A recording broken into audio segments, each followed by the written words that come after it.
Live from the Export Beer Garden studio and brought to you by Export Ultra, the beer for here. This is the Agenda podcast for Friday, the 21st of June. The Agenda podcast, the home of sporting nonsense and claptrap. Brought to you by Export Ultra. Big podcast today, Lane. Big podcast. At the end of this podcast, we've got a mountain of yours, please, to get through. But before then, we do have a very special guest, a 2003 Super Rugby Grand Final winner with the Blues, Steve Devine, is going to be joining us. Should I bring up the fact that I hit him onto the second tier of Eden Park during that Movember game? Or should I not, because they actually wasted us? It was quite hard for me to get Steve to agree to this. So if you could just park the fact that you... It's going to be in the back of my mind the whole time. When he looped up that half volley and I put him onto the second tier back over his head. You know what's going to annoy him more than that is that he almost bowled me out. I had a French cut that just missed my off stump and then ran away to the boundary for 4. And that, I think, would probably piss him off even more. Okay, I won't mention it. Genuinely getting cut. I don't think we bring either of those up. Okay. He's been very kind to us to come onto the podcast today.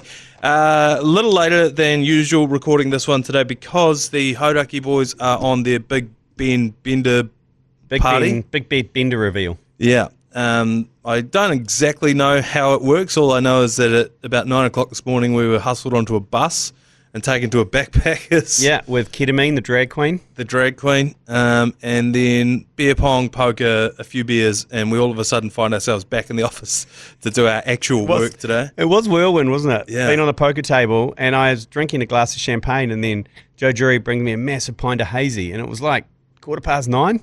Yeah. And I was like, I didn't order either of these drinks. And then I got snapped in a photo as, you know, this is the kind of entrapment that I get involved in. And then Big Joel Harrison puts it up and says, Lane's in for another bender, sleeping on the studio. Let's film him asleep. I'm like, this is entrapment. This is a honey trap.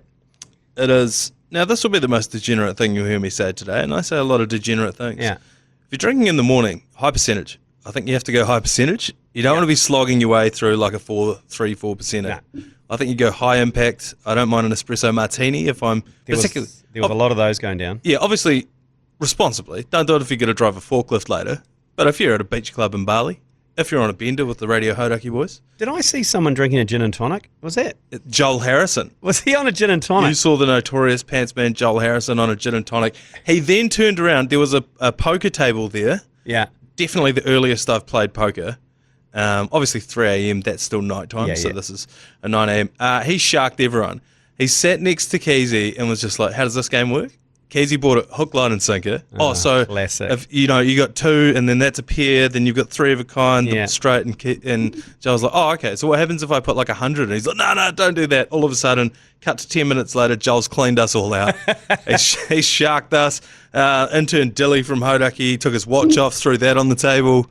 It was all on. I've got a mate who does that. I might have told you. He goes to the casino sober at like 2 or 3 in the morning. Yeah, that's to the poker table, and he cleans up all the drunk assholes. Yeah, all the wasted guys who don't quite know what's going on, and he just goes home with $300 or $400 at like 3 or 4 in the morning. That's a great strategy. Yeah, I've had I've had many mates who poker had a moment. Probably about 5 years ago. Yeah. It was really going. Well, I think it was when the online poker really started taking off, and I had a couple of mates who were like, I reckon if I jacked my job in and I just hit the tables pretty hard, I reckon I could do it. There's only one of my mates who I actually believed he could have done it. Well, Shane Warne did it for a while. He was a professional poker player. He was on the circuit. Yeah, I think the difference is the shortcut there is he has millions of dollars. Yes. So and a profile. So people are going to invite him. Yeah. I'm sure people would want to stump up for him as well. If you're just a guy, if you're a plumber from South Canterbury, that's a bit tougher, I think. Unless you really know the ins and outs. It did. You're right. There was a while there, and they were live. Like a lot of live TV was poker tournaments and guys with a million bucks and all that kind of carry on. The WSOP, the World Series of Poker, had a moment. Yeah, has that kind of died down because of online's taken over? Now? No, because I think that actually coincided with online because people could watch the World Series and then go and play their own hands online. Yeah. And the other thing is those guys that were getting really good at it, they would have 3 or 4 hands going at a time. Right. So in a night, they could play 4 times as many hands as you could actually play if you were having a poker night. But I think it was funny because one of the girls from Hauraki came over and goes, oh, this would be a great, invite your friends around and organise, like, a night to come and play poker. I was like, yeah. That's exactly what it is. Yeah, and that's exactly what we do. We do, yeah. I know. You guys do book club. Yeah. You guys do all that kind of carry on. Baby showers. Yeah, all that kind of shit. Tupperware parties. Yeah. The fuckaware parties are a bit different, but... The fuckaware parties. Yeah. Yeah, I don't mind those. Tupperware party. My missus cleaned up at a Tupperware party one year. It was outrageous. Then all of her mates were like, oh, we saw her clean up. Let's do our own one. Problem is, when you're from rural New Zealand, you're selling to the same people over and over. That's true. Well, that's kind of a pyramid scheme, though, but she would have done all right out of it, wouldn't she? Because she would have franchised it out to those ones, because she would have been... I don't know. I think she just took her money and bounced. It's just like, thanks for coming. She only ever did one. And then was just like out of there. And then all her mates were like, oh, she made heaps of money off that. Let me try. It's like, hey, you guys all live in Ashburton. Everyone's got plastic containers. There's only one. You can probably do one a decade. Yeah. A Tupperware party. But anyway, the bender continues on right now.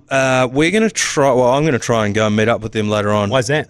Because at 1:30, Angelina from the day show is going to be performing or teaching a pole fitness class. And I'm on a bit of a fitness buzz. Yeah. I mean, like a pole fitness class. How many poles are there? Is there like 10 or 11 poles that everyone can do it on? Well, they're going to a whiskey bar, and apparently, I don't know if this is a permanent pole. I think they're going to install it. She was like, no, they just got one. It's in the VIP room out the back. Oh, do they? Just the one pole. Oh, well, unfortunately, it probably means I probably won't be able to get up on it then. I'll just have to... This was the infamous pole that Lee Hart danced on once, and... I know what we're talking about now. Yes, I've been there. Yeah, yes. that was I when... was there that night. And the roof just about came in. Yes. If you want to see when those poles of disrepute. Yeah. I've never seen one bend. I've never seen a curvature of one until Lee Hart leaned back and swung around one. It was both the hottest thing and the most non-hottest thing we've ever seen was Lee Hart spin around that pole. That same night, we almost saw Lee Hart die because as we walked out of that bar, I think we might have got tossed out of that bar actually, we went to cross the road and we're standing in the middle of the road on an island about to cross. There were two lanes. Someone stopped in the lane closest to us because they recognised Lee. They waved to him and then they waved him across the road. He goes to walk past them, but there was another lane he had to get past too. He kept walking and a bus came flying past him, just about skinned his nose, and I was just watching it. You know when something so bad's happening, you just freeze? I was just like, ah! And this bus, it just came flying past him, screeched its brakes on because it saw him out of a blind spot. And everybody within 100 metres just like, holy shit, I think I just about saw the Hellas guy die for like one mad moment. And this was also the same night that, because I think it was in winter, and they have the clear plastic outside to stop the wind. Yes. And you pull the sides down. So it kind of separates different bars along a street. Yeah, and he was walking along, he walked straight into the plastic. Straight into it, and then the bouncer comes out and was just like, this guy's obviously wasted. It was like, mate, are you okay? And then he recognised him and was like, actually, do you want to come in? And then we all went into that bar. It was funny. It was very fortuitous. You weren't here on the podcast yesterday, but Heath and I talked about, because we went to David Newker's press conference. Yes. He's got a fight 14th of September. We talked about who would you like to see on the undercard, because they're going to have some celebrity matches. Are they? And Heath said he wanted to see Luxon v Hart, settle it once and for all. Oh my God, Lee Hart would beat the living bejesus out of Luxon. Yeah, 100%. Because Lee does a bit of boxing. He does. Yeah. He does. More than Chris Luxon. No, I know. But if Luxon took him to 3, then he's a chance. Well, one of the things that Lee did, and I'm blowing his spot up a little bit here, but he would go and do a boxing class with a few of his mates in the morning. And it would be like, hit the bag, blah, blah, blah, do some sit-ups, now do a lap of the block, or 2 laps of the block, whatever. And he was doing it with like some of his best mates. So as soon as they got out of eye shot of the gym, they was like, should we just park up? And then they'd just sit down for a minute. And they all agreed, like, as long as none of us leave, then we're all sweet. And so then, like, right, that's long enough. And then jog back. And then jog back. But yeah, I think Lee would piece up Chris Luxon to settle it once and for all. Just before we move on to some actual sport, I don't know if you've seen this, but the Megamind guy who's taken his 3 kids on the run. Oh, yep, and Maricopa. Yeah. So the police have put up an $80,000 reward for any information that leads to finding the kids. I don't think that obviously the kids probably aren't doing too great, but everybody around the region seems to think that he's, doing okay. Yeah. He's not fighting for his life, but they've just said today that they're not willing to extend the period for that. And so that's lit a fire under me because I have a theory here, and I want to harness the power of AI to earn this $80,000. I think what I do is I commission ChatGPT to take 100 guesses based on all of the stories that are written about this case as to where these people could be. And then I make 100 fake email addresses and I send all 100 of these in to the police on the off chance that one of them hits and I make the 80K. This would be in your half-assed half-baked sports idea because I like it, but I don't think they're just dishing it out to see who's the closest.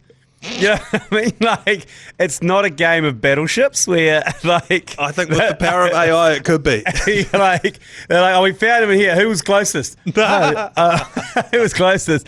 There's this email here said he was on the 4th ridge back from the farm, so I think this one wins. No, I know they're not going to reverse engineer it. I just think if they were just like, well, this tip says that it could be here, then they go there and they find it. Well...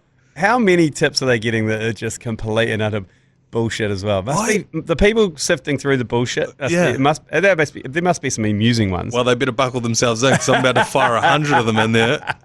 It's like... Megamind. Yeah. Can we use a different photo? Surely there's a different photo that doesn't make him look like Megamind. He's got the world's biggest forehead, or there's some sort of fish eye lens on that photo. Yeah, I think it's that. It's the most outrageous photo. It makes him look like a total moron. It's not, but it looks like it's a security cam footage that's been zoomed in from on high. It's a bad angle of the man. But anyway, I think that you're right though, like around my neighborhood there's been a bunch of posters for this missing cat. It's like, you're never finding that cat. Yeah. How often do people actually hit those things up with info, and have you ever heard of someone actually claiming the reward? I had one of the greatest scenarios ever there was a lost chicken. We went for a walk in our neighborhood and there was like a sign on a power pole. It was half ripped off, and one of the kids goes, "What's that?" And I was like, "It looks like someone's lost their chicken." And we live in suburban Narrow Neck, Devonport, and I was like, okay. And then there was another sign. It looked old. I'm like, yeah, it's lost chicken. And then we, shit you not, 50 meters down the street, my son goes, "There's that chicken," and it was down a driveway. Because it was grey. It was a grey fluffy chicken. And I said, "That's not the chicken. It's flash chicken. That's not the chicken. That signs are so old. That's someone else's chicken." And he goes, "I'll go grab it." I said, "You can't walk onto someone's property and grab a chicken." Because he's got no shame about grabbing chickens. Anyway, then we had Christmas drinks. This was before Christmas. We had Christmas drinks at our house and all the neighbours came over. And one of the neighbours from over the road was like, "Oh my God, the kids are so upset. They've lost their chicken." And I was like, "Oh, was that your chicken signs on the thing?" And she goes, "Yeah, he was like a little grey chicken." And I looked at Ralph and we looked at him and we went, "We know where it is." And Ralph ran out the door and he ran 200 meters and he came back with this grey chicken into the house. And they're like, "Oh my God, it's the chicken." Were they offering a reward? I think they took him down to the dairy for an ice cream or something. But they weren't offering a reward, but it was just the weirdest. It was like we're living in a simulation. It was like, there's the sign. It looked really old. And there was a chicken down someone else's driveway just pecking away at the grass. Sure enough. Anyway, there you go. Found the chicken. Found the chicken. Some actual sport. On the rundown that's in your hand there, you'll see I've printed out a picture. Kylian Mbappe broke his nose the other day. He broke the fuck out of his nose too, if you've seen the footage. He's now donned a mask adorned with Le Coq on the front of it and the French flag as well. I think it even has his initials over his right eye. Of course. That mask, as you look at it, does that provide any coverage of the nose at all? It looks more like some sort of leather mask. Like what Mankind used to wear. Yeah, it doesn't, because usually when you say that, in my mind, it is NBA. Full face, Phantom of the Opera. Yeah, the Phantom of the Opera, NBA, big, full, clear plastic mask, and it looks This looks like Oh, you know what? A masquerade. It's a bad masquerade mask. Like if it should have the little handheld part on the side. So it have feathers coming out the top of it. It also kind of looks a little bit Teenage Mutant Ninja Turtles. Yes, that's what I was looking for. Yeah. It looks like Donatello. Yeah. That's not protecting his nose. That isn't protecting shit. That's a way of getting back onto the field. Yes. And playing. And also, if and when they win, this will be an iconic photo. This will be posted everywhere. There'll be a mural. Banksy will do something with it. And I just think that it's actually not providing any coverage at all. I think this is a crock of shit. But anyway, I could be wrong. It's the bridge of his nose that broke. Maybe it's just an aesthetic thing. Yeah, maybe. And also, I don't think they're doing it for any commercial reasons because you ain't shifting those. Mind you, if you're a fan. I'll tell you what, I wouldn't mind it. Oh, yeah. It'd be a great thing to wear to the game is everyone wear the big giant Mbappe Ninja Turtle mask. Yeah, I don't mind it. All right. The actual sport that's happening this weekend, it's sort of all boiled down to one thing, and that's the Super Rugby Grand Final. Yep. And it's Blues versus Chiefs.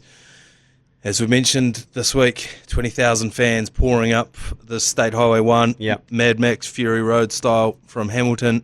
They're taking hovercrafts, they're taking boats, they're taking planes. Oh, yeah, absolutely. Jet boats up to Midi and then hitchhiking the rest of the way. I've heard a rumour that every farmer between the Bombays and Hamilton has opened their gates so that you could drive your four-wheeler. Yeah, absolutely. There's Waka.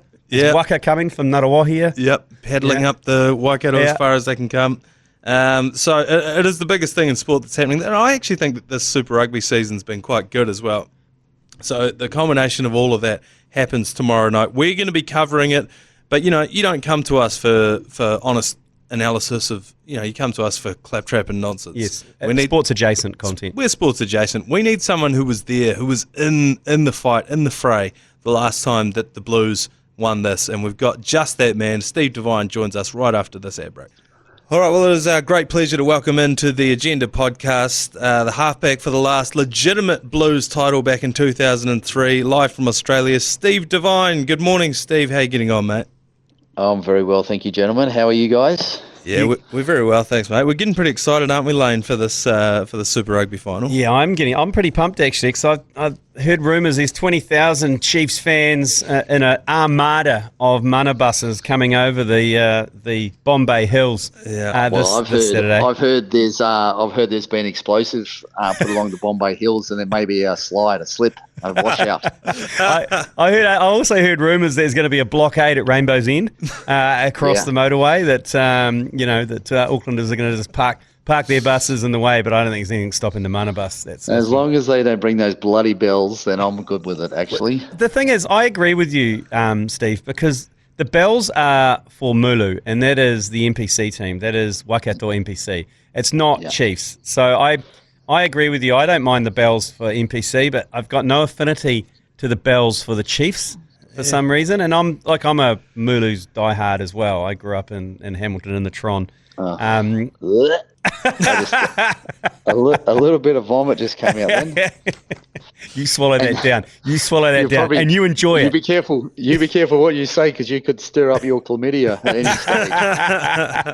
Okay, I'll transfer it down this phone if you don't watch it. I think it's only the Waikato. Only the Can you catch it? You can't catch it on the phone, right? We'll find out. I don't know. If anyone could, it'll be Lane. I think it's only people from Waikato that even know that's only an NPC thing and not a Super Rugby thing. We'll get to this week's final in a minute, but as I said before, 2003, the last legitimate. I don't count the Trans-Tasman Super Rugby Grand Final. Steve, do you? Is that a legitimate title to you, or does that have an asterisk? Yeah, it wasn't. Was it all there? It wasn't all there, right? It wasn't. Yeah, that was a half. But you take a win when you need to take a win. I think the Blues needed that at that time. But this is the big one, right? This is the one. 20 years since that last final, and you unfortunately in the semi-final. What happened? You got knocked out against the Brumbies. Is that what it was? You probably can't remember. I tried to murder George Gregan. The ball popped out behind a ruck, and he jumped down to land on the ball, gather up the ball, and I just thought this is my chance to murder him, and so I rushed in. But one of my good mates, Justin Collins, had the same idea, and we end up taking out each other. Friendly fire. Fortunately, I laid on the ground unconscious for probably 20 minutes, but he actually got up and tried to play on. And if you watch the videotape, I have seen it this week. If you watch the videotape, we end up scoring a try we turned the ball over, and then we end up scoring a try. He was standing in the in-goal area with the Brumbies team. He thought he was playing for the Brumbies. True story. So he called me an idiot for getting knocked out, and I was like, well, at least I, had the decency to lie on the ground for 20 minutes. Yeah, I was just looking up that game, and there's a photo there. It's one of the toughest photos I think I've seen from a rugby match, and it's you on the stretcher as you're getting carried off, and there's just like blood pouring out of your head. Your eyes are open. You're like, "Yep, we're all good, fellas." Yeah, that was a big one. I actually came to about 15 minutes after the match in the dressing sheds, and I was lying on the table, and I sort of came to, and I was like, I looked at Doc, and there was doctors, and there was all sorts of people standing around. And I was like, Doc, am I going to be all right for next week? And he looked at me, he's just like, nah. So a little bit disappointing that you didn't get to play in that grand final, but that team, that 2003 team, is one of the most like iconic Super Rugby teams, I think in Super Rugby history. Some of the backline that you guys had was incredible. Doug Howlett was the 15 for most of that season. Rupenny was with you guys as well. Although he didn't play in the semi-final or the final, did he? He got injured. He got injured in the semi as well.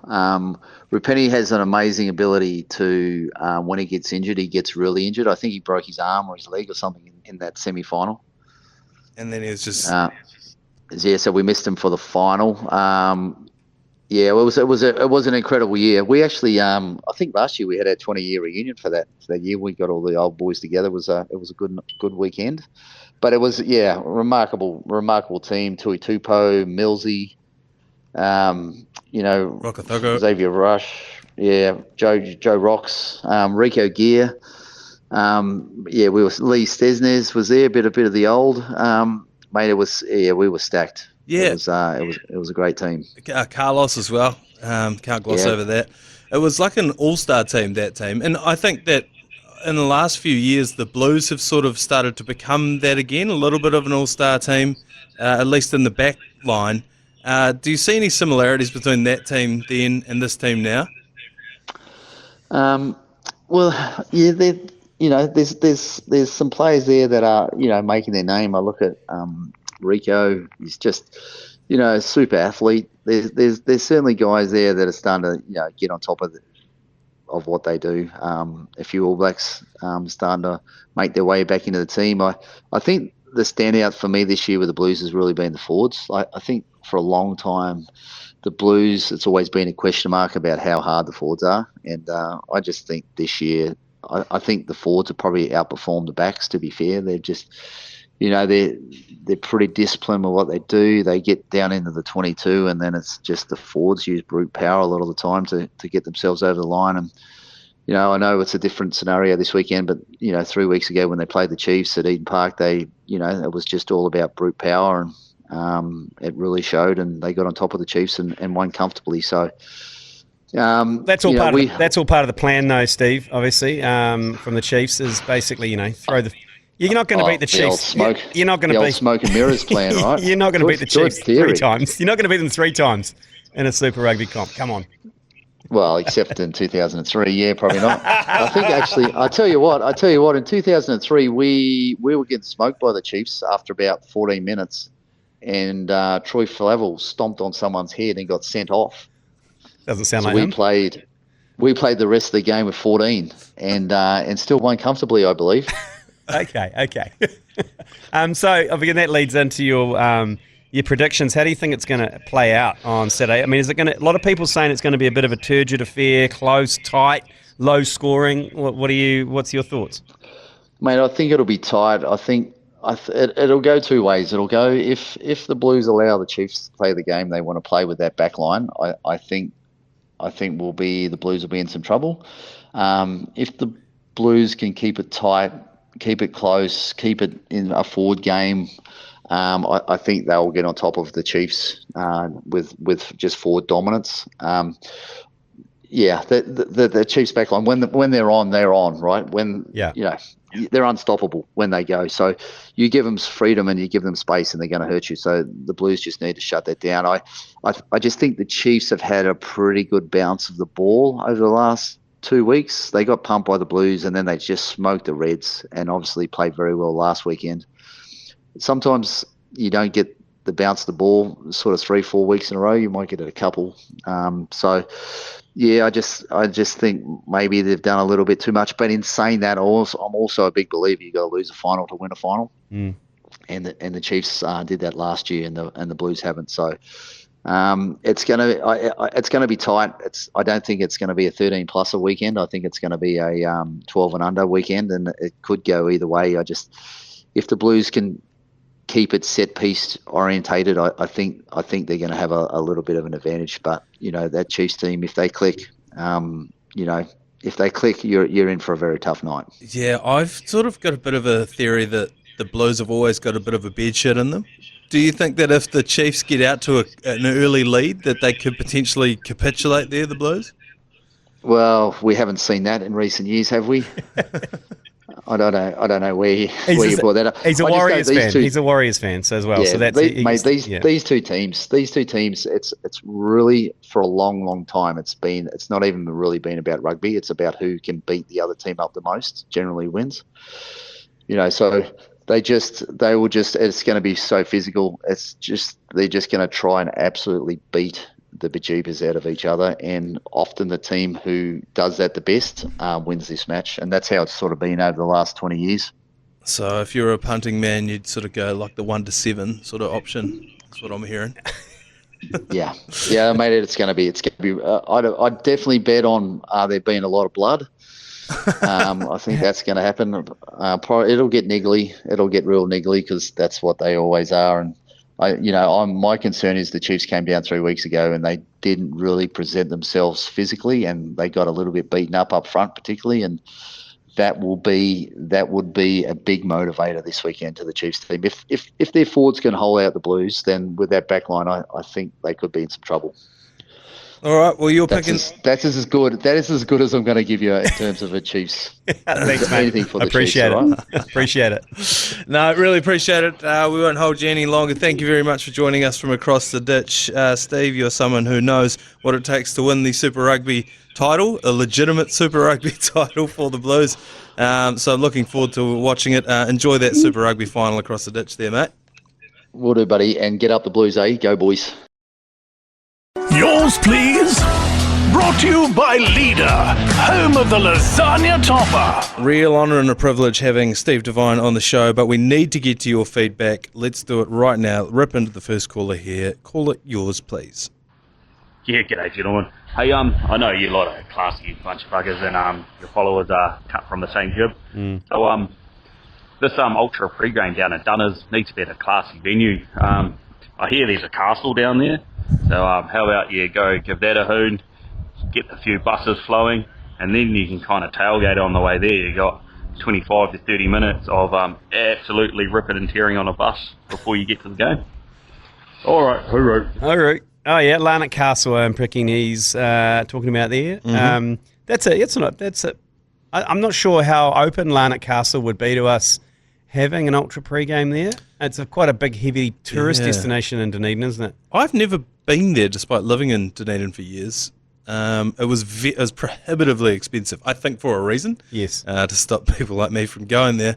But I also kind of was like, oh, all right, it's not actually a castle. It's also quite a small castle. Yeah. It's like when you go to England, you see and you go to France and you see castles Germany. People don't give a shit about. Yeah, people some people are keeping stock in castles. Yes, yeah.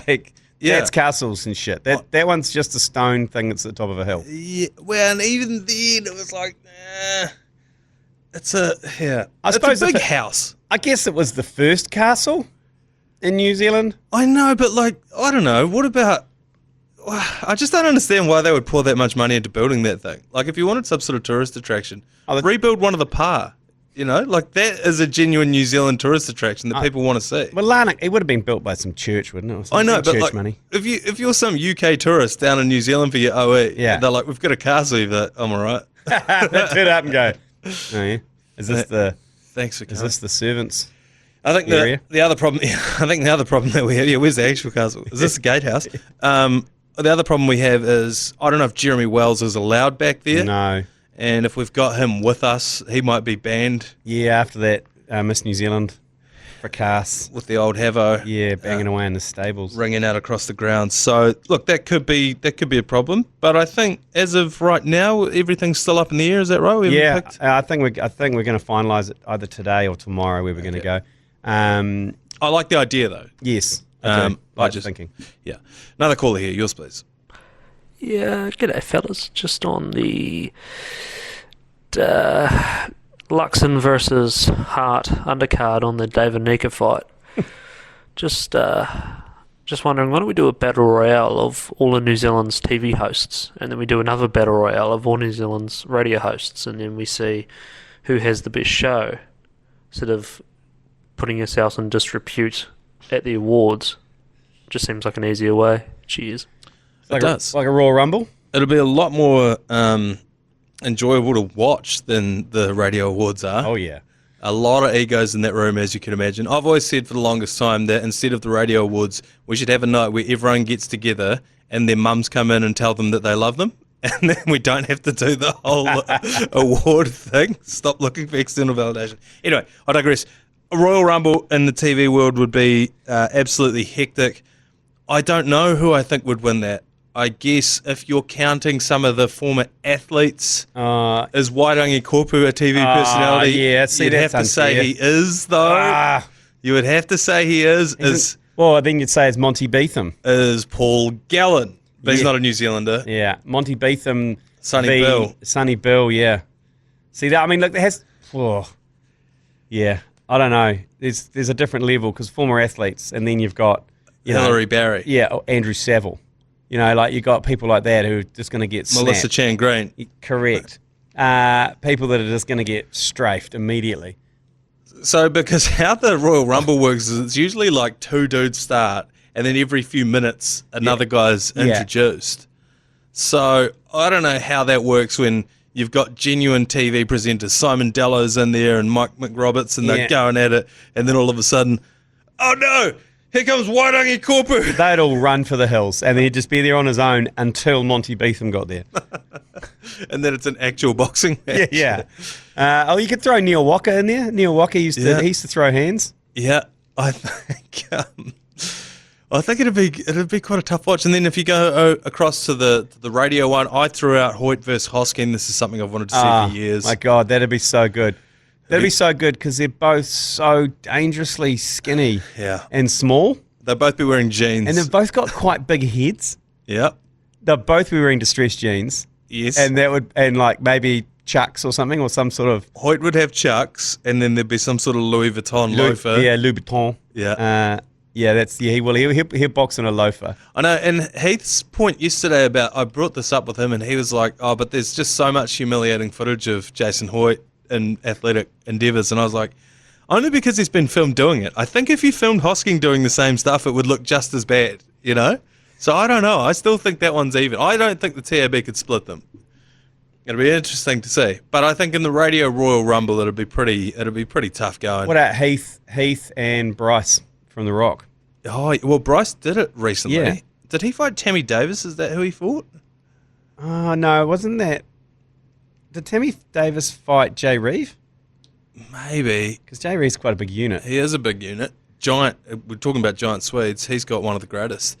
I think that would be... Bryce Casey, Matt Heath, I reckon is a good one. Yeah. Andrew Mulligan, Jeremy Wells. I think Wells would get him on the reach and height. Andrew Mulligan played for my social basketball team this Wednesday. Did he? Yeah. Did he get angry? Because he's quite an angry social sports player. No, he didn't. Really?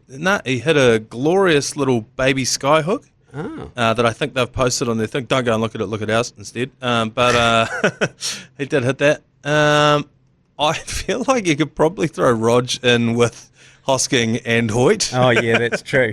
That is true. It'll be quite a good mix. And then you've got your Edge versus ZM stuff. I don't think anyone wants to watch any of that. I don't know anyone from them anyway. And then I will fight my day's host, Storm Hitoa. Storm Hitoa, okay. Any day of the week. In fact... I just think I'd love to beat the shit out of Martin Devlin.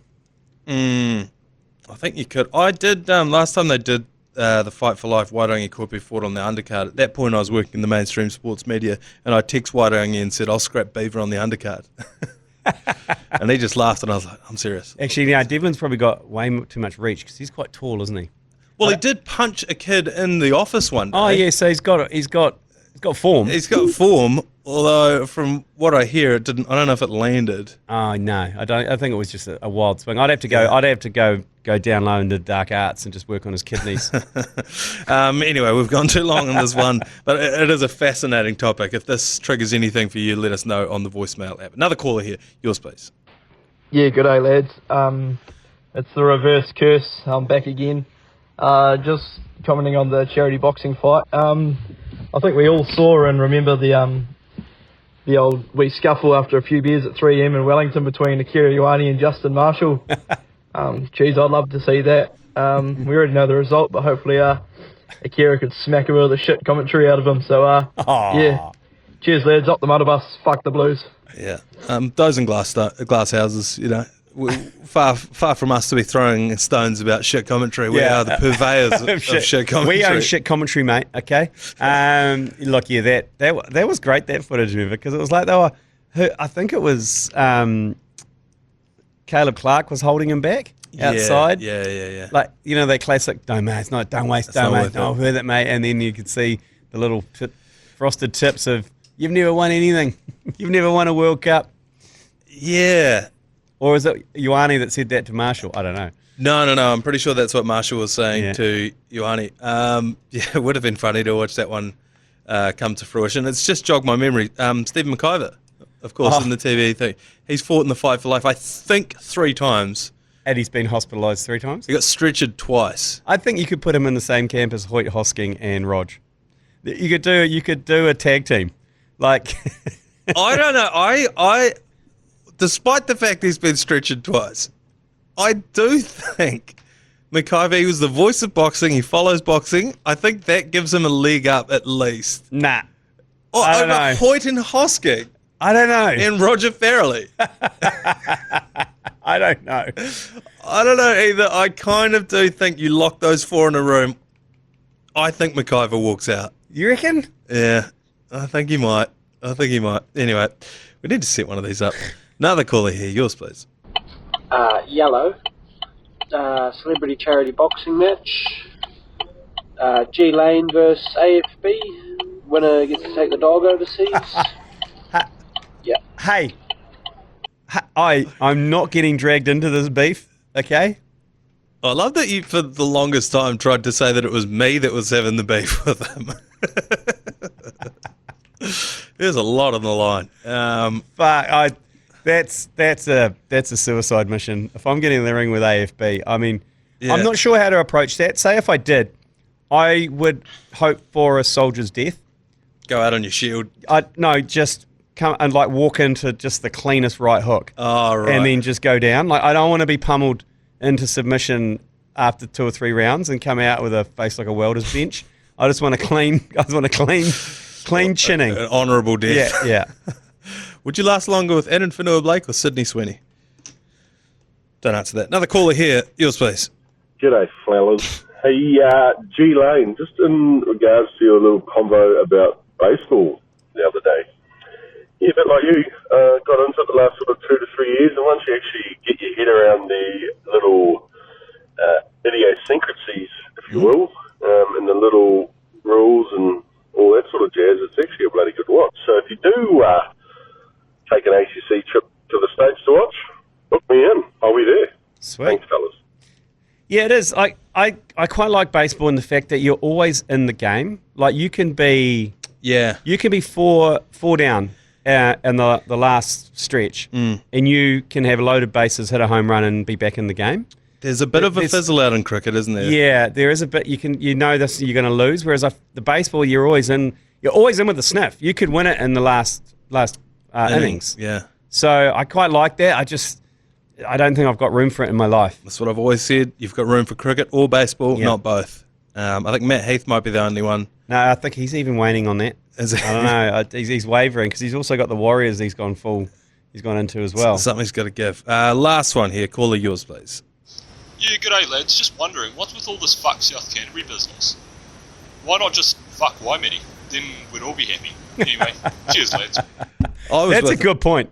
I was with him for the first half of that. It's a good point. I mean, you're basically bringing the whole of South Canterbury down. When in reality, people just want to say fuck Waimeri. I know. And the funniest thing is when you to send a voicemail, you have to have signed up for iHeartRadio. And when you do that, you have to put your area code in. Yeah. And I checked his. Sure enough, it's Timaru.